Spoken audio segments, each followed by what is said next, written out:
अथ द्वितीयोऽध्यायः। भगवत कथा और भगवत भक्ति का महात्म्य। श्री व्यास जी कहते हैं, शौनकादि ब्रह्मवादी ऋषियों ने ये प्रश्न सुनकर रोमहर्ष के पुत्र उग्र श्रवा को बड़ा ही आनंद हुआ। उन्होंने ऋषियों के इस मंगलमय प्रश्न का अभिनंदन करके कहना आरंभ किया।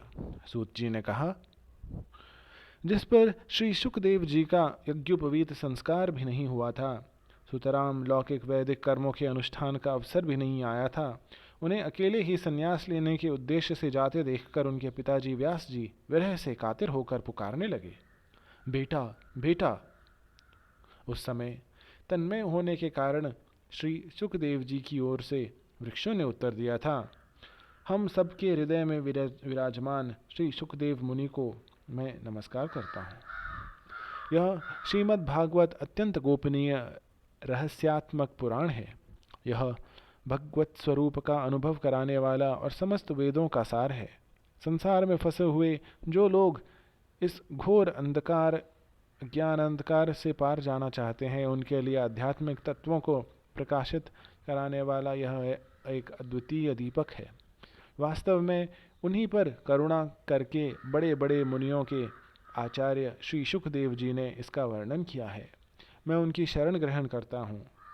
मनुष्यों में सर्वश्रेष्ठ भगवान के अवतार नर नारायण ऋषियों को, सरस्वती देवी को और श्री व्यास देव जी को नमस्कार करके तब संसार और अंतःकरण के समस्त विकारों पर विजय प्राप्त कराने वाले इस श्रीमद् भागवत पुराण का पाठ करना चाहिए। ऋषियों, अपने संपूर्ण विश्व के कल्याण के लिए यह बहुत सुंदर प्रश्न किया है, क्योंकि यह प्रश्न श्री कृष्ण के संबंध में है और इससे भली भांति आत्मशुद्धि हो जाती है। मनुष्यों के लिए सर्वश्रेष्ठ धर्म वही है जिससे भगवान श्री कृष्ण में भक्ति हो, भक्ति भी ऐसी जिसमें किसी प्रकार की कामना ना हो और जो नित्य निरंतर बनी रहे। ऐसी भक्ति हृदय आनंद स्वरूप परमात्मा की उपलब्धि करके कृतकृत्य हो जाता है। भगवान श्री कृष्ण में भक्ति होते ही, अनन्य प्रेम से उसमें चित्त जोड़ते ही निष्काम ज्ञान और वैराग्य का आविर्भाव हो जाता है। धर्म का ठीक ठीक अनुष्ठान करने पर भी यदि मनुष्य के हृदय में भगवान की लीला कथाओं के प्रति अनुराग उदय न हुआ हो, तो वह निराश्रम ही श्रम है। धर्म का फल ही है मोक्ष। उसकी सार्थकता अर्थ प्राप्ति में नहीं है। अर्थ केवल धर्म के लिए है। भोग विलास उसका फल नहीं आना गया है। भोग विलास का फल इंद्रियों को तृप्त करना नहीं है।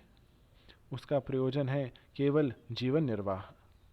जीवन का फल भी तत्व जिज्ञासा है। बहुत कर्म करके स्वर्ग आदि प्राप्त करना उसका फल नहीं है। तत्ववेत्ता लोग ज्ञान और ज्ञेय से भेद से रहित अखंड अद्वितीय सच्चिदानंद स्वरूप ज्ञान को ही तत्व कहते हैं। उसको ही कोई ब्रह्म, कोई परमात्मा और कोई भगवान के नाम से पुकारते हैं। श्रद्धालु मुनिजन भागवत श्रवण से प्राप्त ज्ञान वैराग्य युक्त भक्ति से अपने हृदय में उस परम तत्व रूप परमात्मा का अनुभव करते हैं। शौनकादि ऋषियों, यही कारण है कि अपने अपने वर्ण तथा आश्रम के अनुसार मनुष्य जो धर्म का अनुष्ठान करते हैं, उसकी पूर्ण सिद्धि इसी में है कि भगवान प्रसन्न हो। इसलिए एकाग्र मन से भक्तवत्सल भगवान ही नित्य निरंतर श्रवण कीर्तन ध्यान और आराधन करना चाहिए। कर्मों की गांठ बड़ी कड़ी है। विचारवान पुरुष भगवान के चिंतन आदि तलवार से उस गांठ को काट डालते हैं। तब भला ऐसा कौन मनुष्य होगा जो भगवान की लीला कथा में प्रेम ना करे। शौनक आदि ऋषियों, पवित्र तीर्थों का सेवन करने से महत सेवा, तदनंतर श्रवण की इच्छा, फिर श्रद्धा, तत्पश्चात भगवत कथा में रुचि होती है। भगवान श्री कृष्ण के यश का श्रवण और कीर्तन दोनों पवित्र करने वाले हैं। वे अपनी कथा सुनने वाले के हृदय में आकर स्थित हो जाते हैं और उनकी अशुभ वासनाओं को नष्ट कर देते हैं, क्योंकि वे संतों के नित्य सुहृद हैं। जब श्रीमद् भागवत अथवा भगवत भक्तों के निरंतर सेवन से अशुभ वासनाएं नष्ट हो जाती हैं, तब पवित्र कीर्ति भगवान श्री कृष्ण के प्रति स्थायी प्रेम की प्राप्ति होती है। तब रजोगुण और तमोगुण के भाव काम और लोभादि शांत हो जाते हैं और चित्त इनसे रहित होकर सत्वगुण में स्थिर एवं निर्मल हो जाता है। इस प्रकार भगवान की प्रेममयी भक्ति से जब संसार की समस्त आसक्तियां मिट जाती है, हृदय आनंद से भर जाता है, तब भगवान के तत्व का अनुभव अपने आप ही हो जाता है। हृदय में आत्मस्वरूप भगवान का साक्षात्कार होते ही हृदय की ग्रंथि टूट जाती है, सारे संदेह मिट जाते हैं और कर्म बंधन क्षीण हो जाता है। इसी से बुद्धिमान लोग नित्य निरंतर बड़े आनंद से भगवान श्री कृष्ण के प्रति प्रेम भक्ति में रहते हैं, जिससे आत्म प्रसाद की प्राप्ति होती है। प्रकृति के 3 गुण हैं, सत्व, रज और तम। इनको स्वीकार करके इस संसार की स्थिति, उत्पत्ति और प्रलय के लिए एक अद्वितीय परमात्मा ही विष्णु, ब्रह्मा और रुद्र, ये 3 नाम ग्रहण करते हैं। फिर भी मनुष्यों का परम कल्याण हो तो सत्व गुण स्वीकार करने वाले श्री हरि से होता है। जैसे पृथ्वी के विकार लकड़ी की अपेक्षा धुआं श्रेष्ठ है और उससे भी श्रेष्ठ है अग्नि, क्योंकि वे 2 यज्ञ याग आदि के द्वारा अग्नि सद्गति देने वाला है।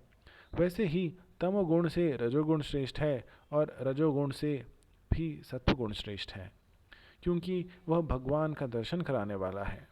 प्राचीन युग में महात्मा लोग अपने कल्याण के लिए विशुद्ध सत्वमय भगवान विष्णु की ही आराधना किया करते थे। अब भी जो लोग उनका अनुसरण करते हैं वे उन्हीं के समान कल्याण भाजन करते हैं। जो लोग इस संसार सागर से पार जाना चाहते हैं वे यद्यपि किसी की निंदा तो नहीं करते, न किसी में दोष ही देखते हैं, फिर भी घोर रूप वाले तमोगुणी, रजोगुणी, भैरवादि भूतपतियों की उपासना न करके सत्वगुणी विष्णु भगवान और उनके अंश कला स्वरूपों का ही भजन करते हैं। परंतु जिसका स्वभाव रजोगुणी अथवा तमोगुणी है, वे धन, ऐश्वर्य और संतान की कामना से भूत, पितर और प्रजापतियों की उपासना करते हैं, क्योंकि इन लोगों का स्वभाव उनसे मिलता जुलता है। वेदों का तात्पर्य श्री कृष्ण में ही है, यज्ञों का उद्देश्य श्री कृष्ण ही है, योग श्री कृष्ण के लिए ही किए जाते हैं और समस्त कर्मों की परिसमाप्ति भी श्री कृष्ण में ही है। ज्ञान से ब्रह्म स्वरूप श्री कृष्ण की ही प्राप्ति होती है। तपस्या श्री कृष्ण की प्रसन्नता के लिए ही की जाती है। श्री कृष्ण के लिए ही धर्मों का अनुष्ठान होता है और सब गतियाँ श्री कृष्ण में ही समा जाती हैं। यद्यपि भगवान श्री कृष्ण प्रकृति और उसके गुणों से अतीत हैं, फिर भी अपनी गुणमयी माया से, जो प्रपंच दृष्टि है और तत्व की दृष्टि से नहीं है, उन्होंने ही स्वर्ग आदि में इस संसार की रचना की थी। ये सत्व, रज और तम तीनों गुण उनकी माया से विलास हैं। उनके भीतर रहकर भगवान इनसे युक्त सरीखे मालूम पड़ते हैं। वास्तव में वे तो परिपूर्ण विज्ञानंद घन है। अग्नि तो वस्तुतः एक ही है, परंतु जब वह अनेक प्रकार की लकड़ियों में प्रकट होती है तब अनेक सी मालूम होती है। वैसे ही सबके आत्मरूप भगवान तो एक ही हैं, परंतु प्राणियों की अनेकता से अनेक से जान पड़ते हैं। भगवान ही सूक्ष्म भूत, तन्मात्रा, इंद्रिय तथा अंतःकरण आदि गुणों के विकारभूत भावों के द्वारा नाना प्रकार की योनियों का निर्माण करते हैं और उनमें भिन्न भिन्न जीवों के रूप में प्रवेश करके उन योनियों के अनुरूप विषयों का उपभोग करते कराते हैं। वे ही संपूर्ण लोकों की रचना करते हैं और देवता, पशु, पक्षी, मनुष्य आदि योनियों में लीला अवतार ग्रहण करके सत्वगुण के द्वारा जीवों का पालन पोषण करते हैं। इति श्रीमद्भागवते महापुराणे पारमहंस्यां संहितायां प्रथमस्कन्धे नैमिषारण्योपाख्याने 2. अध्यायः।